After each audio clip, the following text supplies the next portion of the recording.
তো বন্ধুরা আজকের আমরা এই ভিডিওতে জানবো মানুষ অমর কেন হয় না। তো বন্ধুরা এই কাহিনীটি আমরা আজ একটি পৌরাণিক কাহিনী অনুসারে জানবো। তো বন্ধুরা অনেক অনেক বছর আগে যখন দেবতা ও মানুষ একসাথে একই পৃথিবীতে বাস করত, তখন একবার মানুষের হৃদয়ে বাসা বাঁধে অমর হবার লালসা।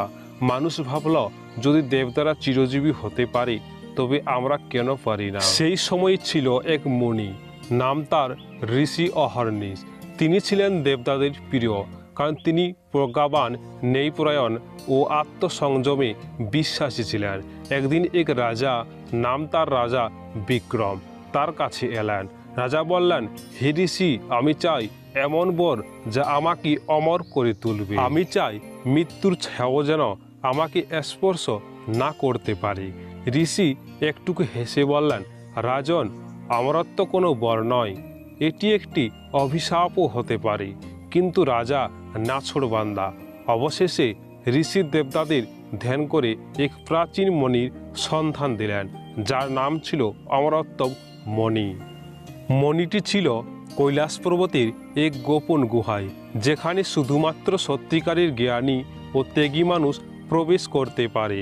রাজা বিক্রম বহু কষ্টে সেই গুহায় পৌঁছালেন, কিন্তু প্রবেশ মুখে এক বৃদ্ধ সাধু তাকে থামিয়ে বললেন, যদি তুমি এই মণি গ্রহণ করো তবে মনে রেখো, তুমি কখনো মরবে না, কিন্তু দেখতে পাবে তোমার প্রিয়জনদের মৃত্যু, তোমার রাজ্যপতন এবং পৃথিবীর রূপান্তর বারবার।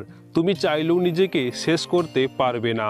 রাজা কিছুক্ষণের জন্য থমকে গেলেন, কিন্তু তার অহংকার তাকে অগ্রসর হতে বলল।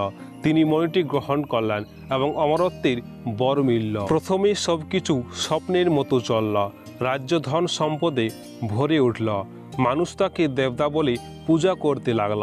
কিন্তু বছর পেরিয়ে গেল, তারপর যুগ, তারপর শতাব্দী। রাজা একে একে নিজের প্রিয় রানী, সন্তান, পরামর্শদাতা সবাইকে হারালেন।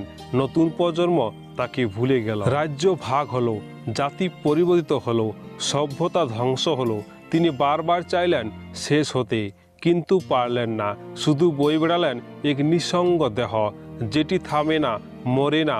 অবশেষে তিনি আবার এলেন ঋষি অহর্নিশের কাছে। চোখে জল নিয়ে বললেন, হে মুনি, তুমি ঠিকই বলেছিলেন, অমরত্ব অভিশাপ, আমি মুক্তি চাই। ঋষি এবার বললেন, যদি তুমি সত্যিই মৃত্যু মর্ম বুঝে থাকো তবে শুধু একটাই উপায়, তুমি মণিটি আবার সেই গুহায় ফিরিয়ে দাও এবং প্রতিজ্ঞা করো মানুষের হৃদয়ে আর কখনো অমরত্বের লালসা জন্মাবে না।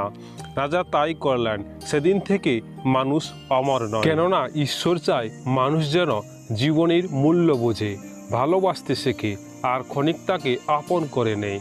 বন্ধুরা, এটাই হলো মানুষের অমরত্বের কাহিনী।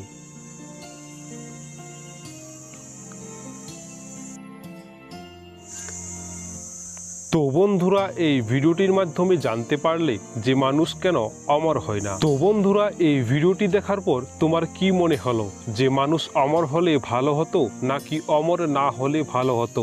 তা নিচে কমেন্ট করে অবশ্যই আমাকে জানাবে।